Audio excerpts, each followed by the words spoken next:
Kritika, what do you mean by house property? So जो इसकी own residential property. Sit down. Next.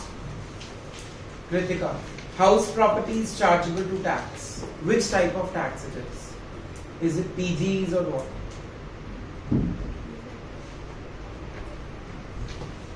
Property tax होता है। जो लोगों ने पीजी खोल रखे हैं घर में, क्या वो हाउस प्रॉपर्टी? यस। बैठ जाओ। Next.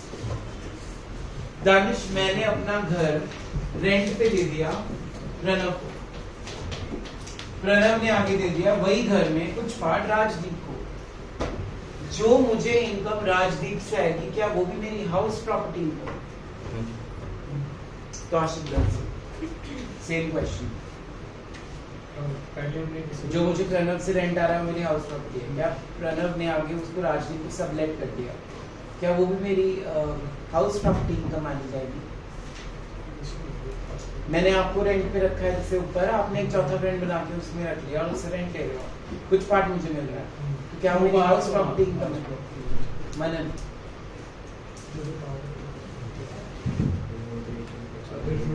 Very good answer. Sit down. Subletting is other sources.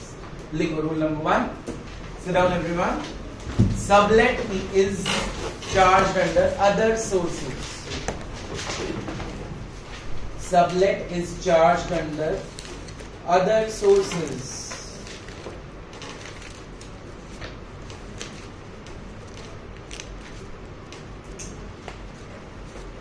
Shivam Singla, अगर आपका घर खाली पड़ा है, क्या वो हाउस प्रॉपर्टी में टैक्स होगा, टैक्सेबल होगा? आपने उसको रेंट पे नहीं चढ़ाया हुआ, it is fully empty, is it still taxable under the head of the house property? नहीं। देवनूर, खाली घर क्यों? क्योंकि दूसरा इनकम तो नहीं हो रही वैसे उससे, एक इन्वेस्टमेंट होती है जैसे। Very good Devnur, sit down. हर घर की एक एनुअल रेंटल वैल्यू होती है, चाहे वो घर आपने रेंट पे दे रखा, चाहे वो घर खाली पड़ा हो। Government of India income tax authority CBDT income tax act 1961 कहता है कि अगर आपका घर लेट आउट है, लेट आउट मींस किराए पे चढ़ा हुआ है, तो डेफिनेटली वो टैक्सेबल है ही। दूसरा वो कहता है अगर आपका घर खाली भी पड़ा है तब भी वो टैक्सेबल है, क्योंकि हर घर की एनुअल रेंटल वैल्यू होगी ही होगी। उसको हम deemed to be let out मानेंगे कि वो लेट आउट ही है। क्या मानेंगे? Deemed to be let out. Assume कर रहे हैं कि it is let out. Sit down children. अगर आपके 3 घर है, एक लेट आउट है, एक में आप खुद रह रहे हो और एक खाली पड़ा, तो क्या रूल होगा इसमें? एक जो रेंट पे है वो तो टैक्सेबल होगा और जो खाली पड़ा है वो भी टैक्सेबल होगा। अच्छा, जिसमें खुद रह रहे हो। जैसे मान लो मेरे पास 3 घर है, एक घर लेट आउट है, तो डेफिनेटली इट इज टैक्सेबल। जो दूसरा और तीसरा घर है ना, उसमें से जो कम वाली वैल्यू होगी ना, वो टैक्सेबल है। सेल्फ ऑक्यूपाइड जिसमें मैं खुद रह रहा हूँ, अगर तो मान लो एक ही घर है सेल्फ ऑक्यूपाइड, तो कोई टैक्स नहीं लगेगा। जहाँ पे आप खुद रह रहे हो उसका कोई टैक्स नहीं होता। लेकिन अगर आपने वो लेट आउट कर रखा है तो उस पर क्या पे करोगे आप? टैक्स। अब जैसे मेरा घर में 3 हिस्से हैं, जो टॉप फ्लोर है उससे मुझे हाउस प्रॉपर्टी इनकम आ रही है, वो टैक्सेबल है। समझ आ रहा है? 1/3 उसकी वैल्यू जो भी बनेगी, 1/3 क्या होगा? टैक्सेबल। 1/3 क्योंकि फ्लोर्स कितने हैं? ठीक है, समझ आ रहा है कि नहीं आ रहा? जो लेट आउट हाउस प्रॉपर्टी है that is taxable under the head house property. अगर आप उसमें खुद रह रहे हो तो आप सेल्फ ऑक्यूपेंसी की बेनिफिट्स ले सकते हो। उसकी जो नेट एनुअल वैल्यू होती है वो नील होती है। क्या होती है? Gross annual value, net annual value nil होती है, राइट? तो उसमें आपको टैक्स देने की जरूरत नहीं है। लेकिन अगर आपके पास कोई घर खाली पड़ा है तो उसमें टैक्स आपको देना पड़ेगा। गवर्नमेंट ऑफ इंडिया उसको क्या मानेगी? Deemed to be let out. क्या मानेगी? Deemed to be let out. और अब मैंने जो सिचुएशन प्रणव को दी, मेरे पास 3 हाउसेज हैं, house A, house B, house A is let out, so that is fully taxable. Out of B and C house, B is self-occupied, but I will not enjoy the benefit of self-occupancy from B only. अगर मैं check करूंगी C घर का tax कितना बनता है और वो कम बन रहा है, और वो टैक्स कम बन रहा है, तो मैं उसको deem to be let out मानूंगा और बी को सेल्फ ऑक्यूपाइड मानूंगा। लेकिन अगर मान लो बी से टैक्स कम बन रहा है तो मैं बी को deem to be let out मानूंगा और सी को क्या मान लूंगा, सेल्फ ऑक्यूपाइड, क्योंकि सेल्फ ऑक्यूपाइड में टैक्स देने की जरूरत नहीं। तो जिसमें टैक्स ज्यादा बनेगा उसको क्या मान लेना, सेल्फ ऑक्यूपाइड, ताकि टैक्स हमें ज्यादा देने की जरूरत ना हो। क्लियर है सबको? कुछ फुल फॉर्म्स लिखो वापस पे। पहली फुल फॉर्म एमआरवी, क्या होती है value? MRV no, market rental value, municipal rental value. MRV means municipal rental value.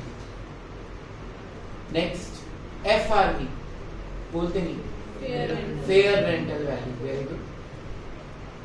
ARV, annual rental value. ERV, Garima तेरा फेवरेट वर्ड है बेटा, ई से हर लड़ाई में यही लिखती है तू। Expected rental value, ERV means expected rental value. देखा आप भी? हाँ आप। SR, next is SR, standard rent. Standard rent. CA students, इन सब की डेफिनेशंस पढ़नी है, लर्न करनी है कल।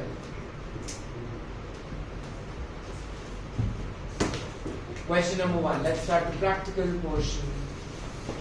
Calculate ERV. Calculate ERV.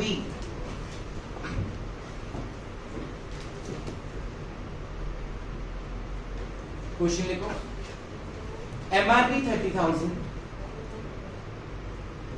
FRV 36,000, MRV 30,000, FRV 36,000, standard rent 33,000, 33. अब tax is all about grabbing. So rule number 1, MRV और FRV whichever is higher. Rule सुनो पहले, बाद में अप्लाई करना। MRV और FRV whichever is, बोलो दो बारी। MRV और FRV whichever is higher. MRV और FRV whichever is higher. Compared with standard rent. Compared with standard rent. Whichever is lower is ERV. क्या बोला मैंने? MRV और FRV whichever is higher is compared with standard rent. Whichever is lower is निकालो answer statement को use करके। Final answer 33,000।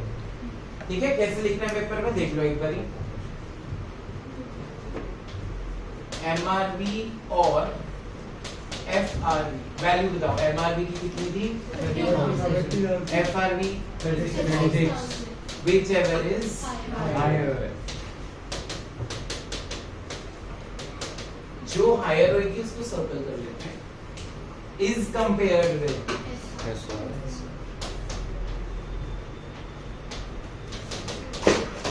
SR कितना है? 33. Whichever is Less. lower is ERV। पहले ऐसे लिखना है, therefore ERV is equals to rupees 33,000। Question क्या हो गया हमारा? खत्म। बोलो लाइन याद करेंगे। MRV और FRV whichever is higher is compared with standard rent, whichever is lower is ERV। बोलो राजदीप क्या थी लाइन? इंग्लिश में बोल, लिखनी है वहाँ, जल्दी बोल।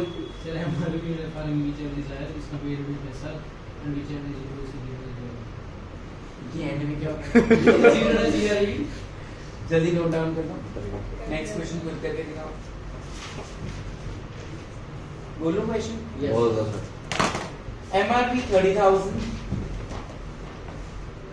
FRV 36,000, 30,000 बेटा। FRV 36,000 बेटा। स्टैंडर्ड रेंट 42,000 बेटा। Girls 42, 36,000। Okay.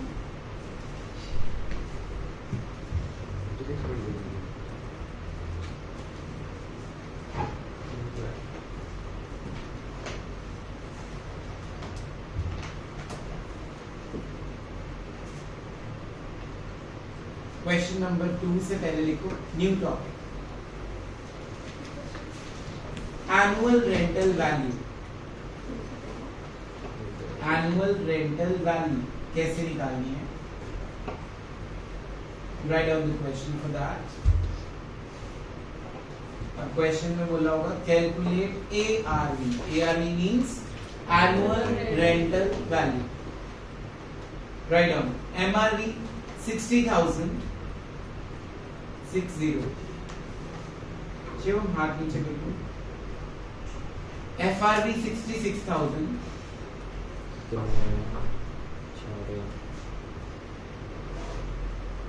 Actual rent 72,000. Actual rent 72,000. Standard rent 69,000. Standard rent 69,000. पहले ERV तक सॉल्व करो। लिखना है, ओरल चैप्टर नहीं करना। बार बार वही लाइन लिखनी है, लिखनी है, लिखनी है, बोर हो जाओगे।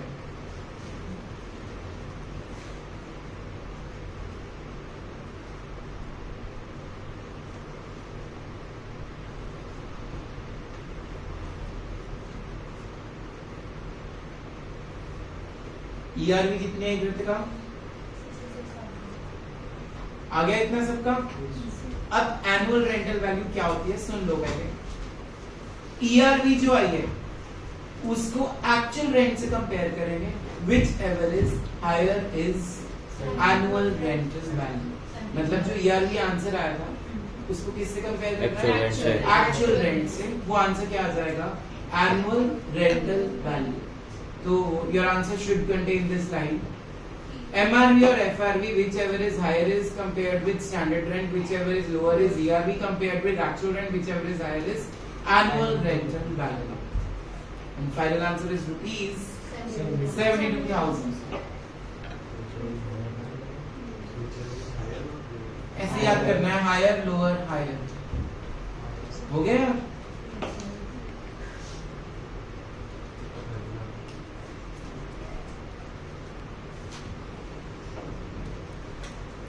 चले आगे।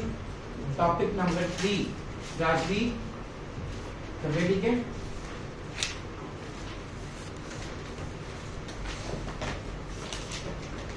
टॉपिक का नाम है ARV निकालना है with vacancy. With vacancy. Vacancy का मतलब क्या होता है? घर खाली था कुछ टाइम के लिए। जैसे मान लो गरिमा के घर पे एक फ्लोर में किराएदार आए जुलाई में है, तो अप्रैल, मई और जून का रेंट तो मिला नहीं होगा, तो इस पीरियड को बोलते हैं वैकेंसी पीरियड। क्या बोलते हैं? Vacancy period. देखिए क्वेश्चन, MRV 60,000, FRV 66,000, ये दोनों पर एनम है। लिख लेना, साथ में काम आएगा, आ सकता है। Actual rent 7,000 per month, 7,000 per month. Actual rent 7,000 per month. Standard rent 69,000 per month. Sorry, per annum. Standard rent 69,000 per annum.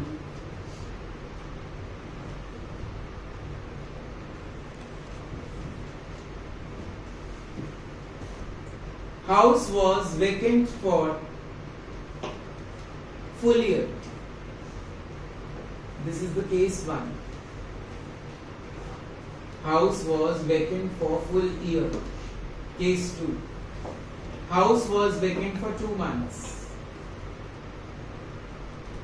House was vacant for 2 months. पहले का आंसर लिख लो नील। जब घर खाली होगा उसकी ARV नील होगी।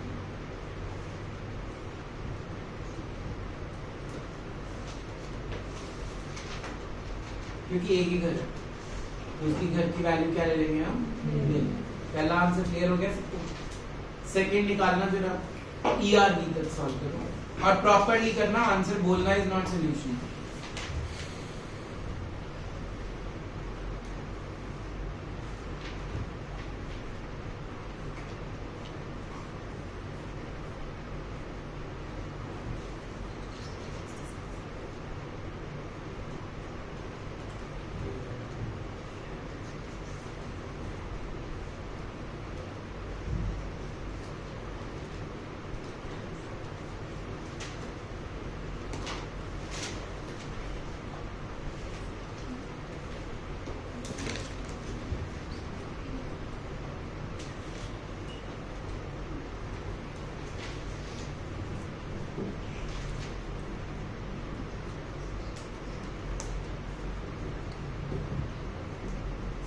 ग्लोबल वाला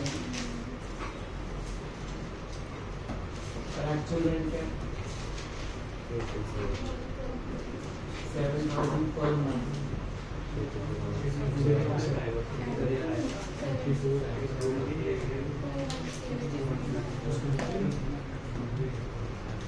ये हो गया सब फाइनल आंसर क्या होना चाहिए 70,000 जो वैकेंसी का लॉस है वो क्या हो जाएगा माइनस यार अभी तक निकालो 66,000 आ गया। अब बेटा एक्चुअल रेंट है कितना 7,000 पर मंथ करो मल्टीप्लाई 84,000 में से 2 महीने का लॉस माइनस करो 70,000। अब 70,000 और 66 में से हायर क्या है 70 that is your answer.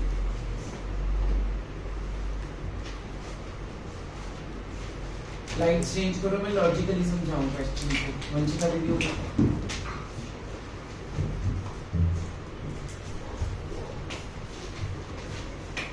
Manan what was MRV 60,000 what is FRV 66,000 whichever is higher higher is compared with yes sir standard rent what is standard rent 69,000 whichever is less lower is 66 ERV। अब देखो जो actual rent है वो है 84,000 yes और no साल का तो एक्चुअल रेंट क्या है हमने किसको जिताना है एंड में हायर वाले को हायर क्या निकला तो 84,000 में से loss due to vacancy minus 2 months का लॉस मतलब 14,000 क्या कर देंगे ये फाइनल आंसर आ गया एनुअल रेंटल वैल्यू मतलब लॉस ड्यू टू वैकेंसी कहां से माइनस करना है जो विनर होगा। अगर यहाँ एक्चुअल रेंट की जगह ईआरवी विनर होती तो ईआरवी में से लॉस ड्यू टू वैकेंसी क्या कर देते लॉजिक ही है रट्टा मत मारो सब कुछ कंसेप्ट को भी समझ लो। MRV or FRV whichever is high is compared with SR. whichever is Lower. lower is what ERV. now ERV or actual rent whichever is higher will be considered and out of that the loss due to vacancy will be deducted। देखो next question करके दिखाओ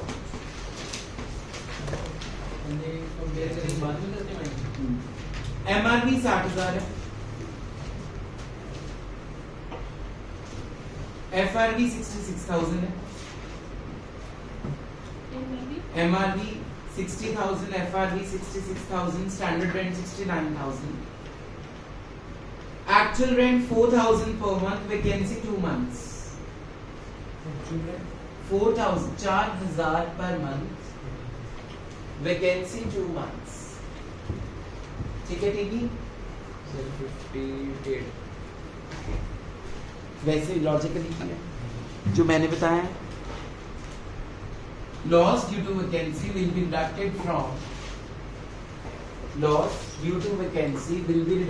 from the winner।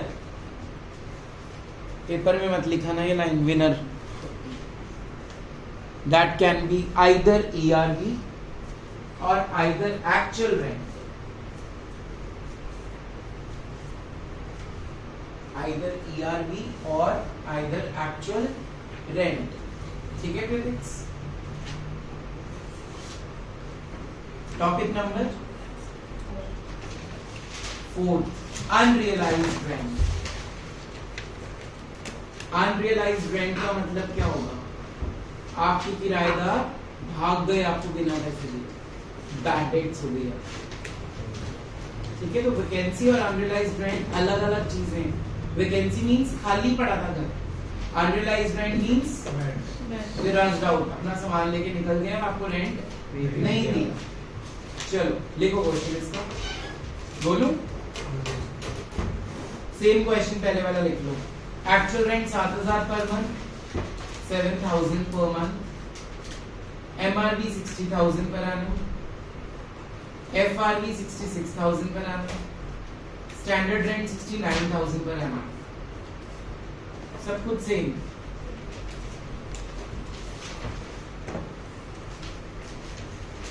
During the year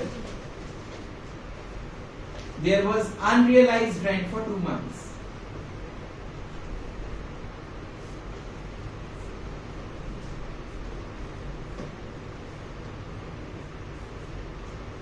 ERV तक solve कर लो properly solve कर लो.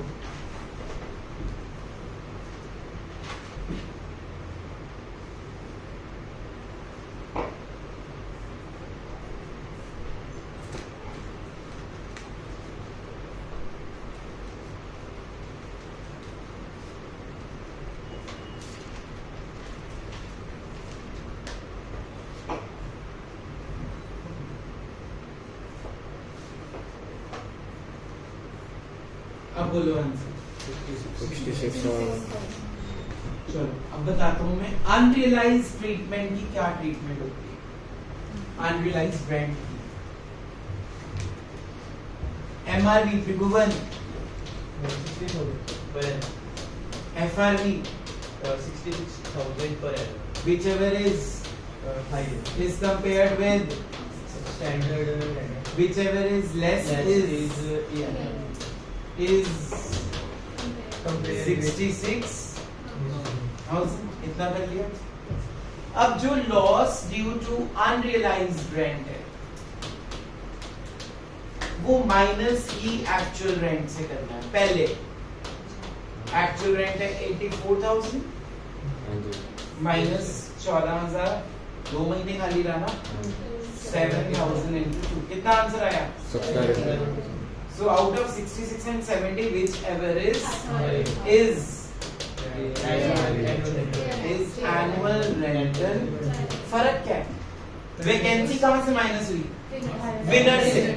लेकिन unrealised rent सिर्फ कहां से माइनस हुई बाद में कंपैरिजन वहां पे कंपैरिजन करके जो जीता उसमें से वैकेंसी माइनस की. ठीक है. सीए वाले बच्चे जो हमने किया है वो गलत है. सीए मॉड्यूल में अलग रूल है. उन्होंने वैकेंसी और अनरियलाइज्ड ट्रीटमेंट एक ही ट्रीटमेंट करवाई. तो आज जाके सीए मॉड्यूल चेक करके वैसे करोगे तुम सारे क्वेश्चंस.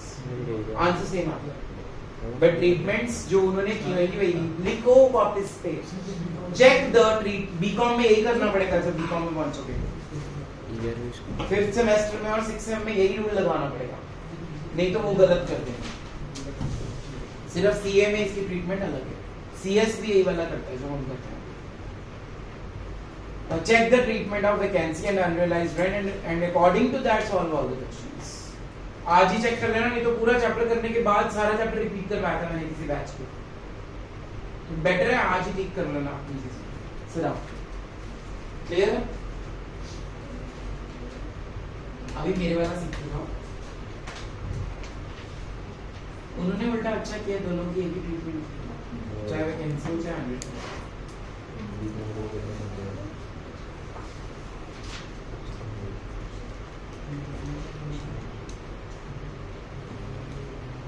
नेक्स्ट केस क्या बनेगा. Topic number 5. बोथ. इसका नाम है both. Vacancy and unrealised rent both. Vacancy and unrealised rent both. Same question लिख लो पहले. Actual rent 7,000 per month. FRV 66,000 per annum. MRV 60,000 per annum. Standard rent 69,000 per annum. बोलूं. Vacancy 2 months. Unrealized rent also 2 months. Let's check it out. इसका answer logically ठीक होता है. अलग अलग answer आएंगे नहीं. दोनों टॉपिक में आ गए. अब जैसे मैंने ट्रीटमेंट कराई है वैसे करो. एक को विनर से माइनस करो एक को उससे माइनस करके कंपेयर करो. Pause the video. 7,000 करना चाहिए. सेम क्वेश्चन दोबारा लिखना. बस एक्चुअल रेंट को लिख लेना 6,000 per month. Actual rent 6,000 per month. करो ट्राई. बाकी सब कुछ सेम है. आंसर भी सेम है. Pause. Topic number house property is let out for the part of the year because of construction or purchase. Because of construction or purchase है vacancy, लेकिन थोड़ा हटके है। क्या है टॉपिक का मतलब? आपने अभी अभी घर बनाया, आज डेट क्या है? 31 अगस्त। घर आज कंप्लीट हो गया, बन गया, अब रेंट पे चढ़ रहा है अक्टूबर में, तो अप्रैल, मई, जून, जुलाई, अगस्त, सितंबर, 6 महीने वो क्या पड़ा रहा है एक तरह से? Vacancy.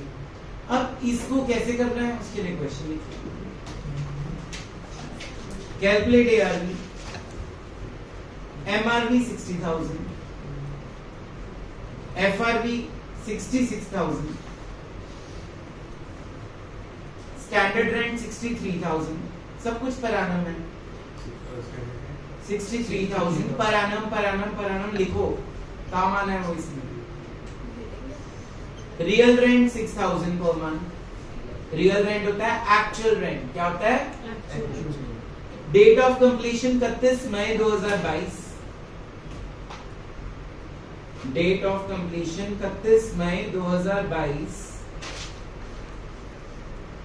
And date of letting was 1 August 2022।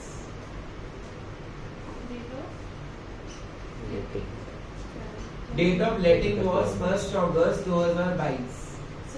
Actual rent कितना है? Actual rent 6,000 per month. अब ध्यान से सुनो पहले फॉर्मूला। डेट ऑफ लेटिंग कुछ भी हो, doesn't matter. Date of completion क्या है? 30 मई। 31 मई। 2 महीने खराब हो गए, Yes. अप्रैल और मई। तो दैट मींस कितने मंथ्स हो गए टोटल? 2 10 मंथ्स हो गया। तो पहले जो पर एनम गिवन है उन सबको पहले 10 महीने में कन्वर्ट करो, जल्दी करो। into 10 by 12 into 10 by 12 into 10 by 12। MRV कितनी आई? 50,000। FRV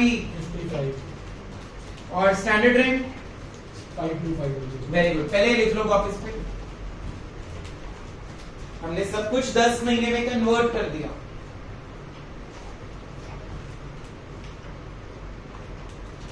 अब ERV निकाल लो पहले, उसके बाद मैं कराऊंगा। 525।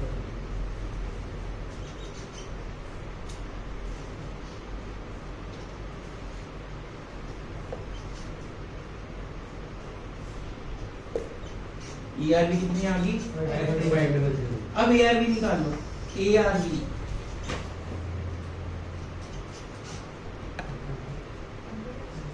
रियल रेंट कितना ले रहे हो?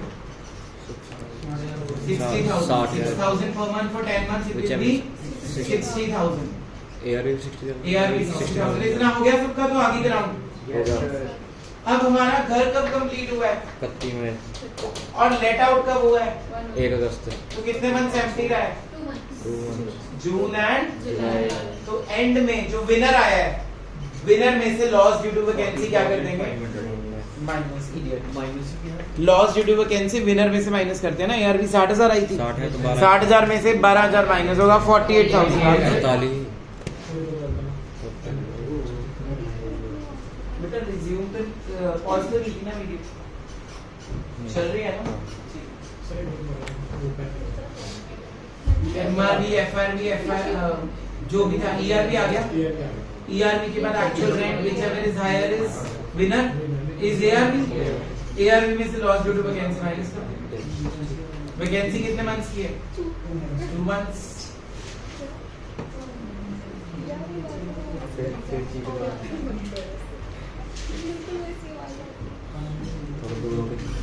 टॉपिक नंबर सर अगर इसमें भी ERV बढ़ा हो तो उसमें से माइनस कर मतलब ये याद रखना कि वैकेंसी माइनस करनी है विनर में से और अनरियलाइज्ड रेंट पहले ही एक्चुअल में से minus.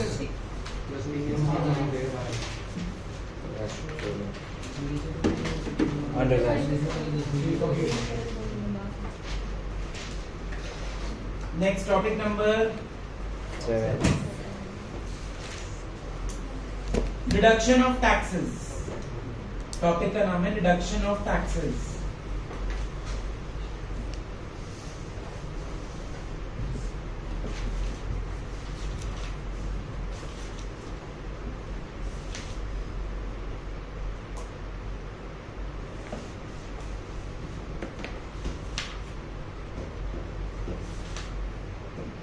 the taxes should be deducted.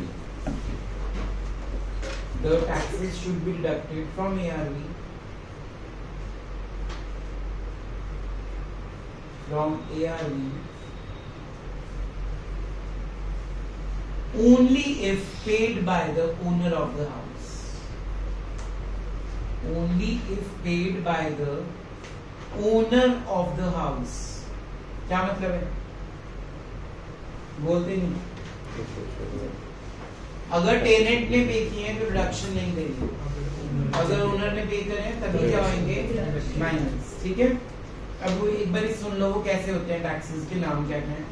House tax, fire tax, water tax, conservancy tax, education cess, sanitation cess, sewerage tax, any other tax divide by municipal corporation of the country.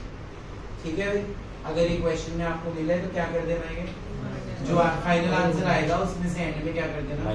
Minus करके जो answer आता है उसको लिखते हैं net annual value. लिखो मतलब ARV minus taxes is equal to net annual value. ARV minus taxes is equal to net annual value.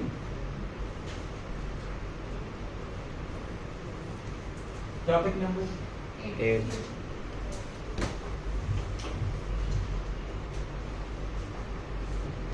Profession in own house property. Profession in own house property. मेरे example पे आ जाओ. मेरे घर पे मैं खुद भी रह रहा हूँ. जो फर्स्ट फ्लोर है वो सारा मेरा प्रोफेशन में जा रहा है. जो टॉप फ्लोर है वो किस में जा रहा है? हाउस प्रॉपर्टी में. तो इस घर के 3 हिस्से करेंगे. जिसमें हम खुद रह रहे हैं उसका आंसर नील ले लेंगे. सेल्फ ऑक्यूपाइड नील. जो बिजनेस एंड प्रोफेशन है वो टैक्सेबल होगा under that profit and gains of business and. और जो टॉप फ्लोर है सिर्फ उसी की वैल्यूज पे कंपैरिजन होगा. MRV, FRV, ARV. समझ गए? बस ये है. इसका आंसर लिख लो. PGBP part will be taxable under PGBP head. PGBP part of income. PGBP. Full form बताओ. Profit and gains of business and profession will be taxable under the head PGBP. ठीक है भाई. With this your 50% chapter house property is complete. Homework लिखो. Illustration number 1 to 12 और रास्ते में जो back questions आएंगे वो भी करिए. 1 to 12 रास्ते